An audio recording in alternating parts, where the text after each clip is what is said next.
ಶರತ್, ಸ್ವಾತಿ ಕೊಟ್ಟಿದ್ದು. ಶರತ್, ಸ್ವಾತಿಗೇನಾದ್ರು ಅಂದ? ನಿನಗೆ ಗೊತ್ತು ತಾನೆ ಅವ್ಳು ಸೆನ್ಸಿಟಿವ್ ಅಂತ. ಮೊದ್ಲೋಗಿ ಸಮಾಧಾನ ಮಾಡು, ಅವಳು ಅಳ್ತಿದ್ದಾಳೆ. ಏ ಪಾಪ ಕಣೆ, ಅವನ ಹತ್ರ ಮಾತಾಡೆ.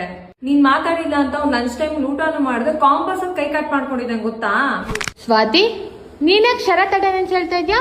ಮ್ಯಾಮ್ ಆಕ್ಚುಲಿ ನಾನ್ ಹೇಳಿದ್ದು, ಶರತ್ ನಮ್ಮನೆ ಹತ್ರನೇ ಇರೋದು, ಅವ್ನ್ ಸ್ಕೂಲಿಗೆ ಬರ್ತಾನೆ. ಥ್ಯಾಂಕ್ ಯು ಕಣೆ. ಶರತ್, ಈ ಸರಿ ರಕ್ಷಾ ಬಂದಂಗೆ ನನ್ ಕೈಲಿ ರಾಖಿ ಕಟ್ಸ್ಕೊಂಡ್ಬಿಡು, ಆಮೇಲೆ ಸುಮ್ಮನೆ ಸ್ವಾತಿ ಕೋಪ ಮಾಡ್ಕೊಂತಾಳೆ. ವೇದ ಅಂಡ್ ಶರತ್, ನೀವಿಬ್ರು ಡ್ಯಾನ್ಸ್ ಅಲ್ಲಿ ಪೇರ್.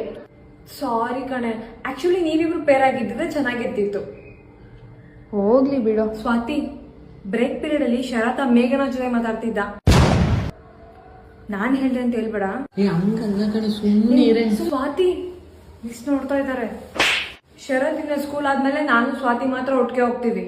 ಯಾಕೆ ಅಂದ್ರೆ ನಿನ್ನೆ ಅವ್ರ ಅಮ್ಮ ನಿಮ್ಮಿಬ್ರು